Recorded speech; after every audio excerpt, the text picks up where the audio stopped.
دیکھیں، ہر آزمائش کے بعد اللہ سبحانہ و تعالیٰ انسان کو وہ مرتبہ عطا کرتا ہے نا، جس کا انسان کبھی سوچ بھی نہیں سکتا۔ اور اب تمہارا سفر بھی اس موڑ پر پہنچ چکا ہے جہاں تقدیر خود تمہارے سامنے جھکنے لگی ہے۔ وہ تقدیر جس نے کل تک تمہیں گرایا تھا اور آج وہی تقدیر تمہیں اٹھانے آئی ہے۔ یہ تقدیر اللہ نے لکھی ہے، کسی انسان نے نہیں۔ حالات، کوئی دشمن، کوئی اسے نہیں روک سکتا۔ اللہ نے تمہیں اتنی بار جو توڑا ہے نا، وہ اس لیے کہ تمہیں سمجھ آ جائے کہ جیت انسانوں کے ہاتھ میں نہیں ہے، یہ تو صرف اور صرف اللہ سبحانہ و تعالیٰ کے پاس ہے۔ وہی جو تمہارا رب ہے، وہی تمہارے لیے فتح لکھ چکا ہے، جس میں کوئی ہار نہیں اور نہ ہی کوئی شکست ہے۔ تم اب محسوس کرو گے کہ اللہ نے سارے بوجھ اتار دیے ہیں، تمہارے دل سے ڈر ختم کر دیا ہے اور تمہاری روح میں روشنی اتار دی گئی ہے، جو تمہیں بلندیوں پر لے جا رہی ہے۔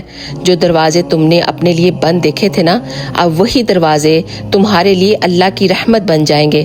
جب اللہ کسی کو بلندیاں عطا کرتا ہے نا، تو اس کے لیے سارے دروازوں کو کھول دیتا ہے۔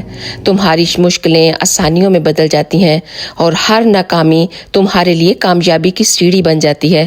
یہ وہ لمحہ ہوتا ہے جب انسان کو پتہ چلتا ہے یہ زندگی اس کی نہیں ہے، یہ تو اللہ کی لکھی ہوئی ایک کتاب ہے جسے پوری دنیا پڑھتی ہے۔ اس لیے اب تمہیں ڈرنا نہیں ہے، اللہ کی دی ہوئی اس زندگی کو امانت سمجھ کر سنبھالنا ہے اور اس کی پرواہ کرنی ہے۔ دنیا ایک امتحان کی جگہ ہے اور تمہارا صبر دنیا کے لیے ایک مثال ہونا چاہیے۔ پھر دیکھنا کہ اللہ سبحانہ و تعالیٰ آسمان سے تمہارے لیے کیسی کیسی مدد اتارتا ہے، کس طرح لوگ آپ سے محبت کرنے لگیں گے۔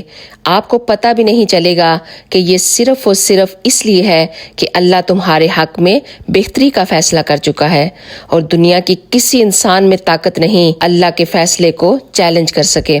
اللہ کا فیصلہ جب تمہارے حق میں آ گیا تو سمجھ لو تمہاری کامیابی شروع ہو چکی ہے۔ تو اللہ کے فیصلوں پہ راضی رہیں۔ اللہ کا فیصلہ بہتر نہیں، بہترین ہوتا ہے۔ تو اگر آپ کو یہ ویڈیو پسند آئی ہے تو پلیز ایک دفعہ اس کو شیئر کر کے ضرور جائیے گا۔ جزاک اللہ خیر۔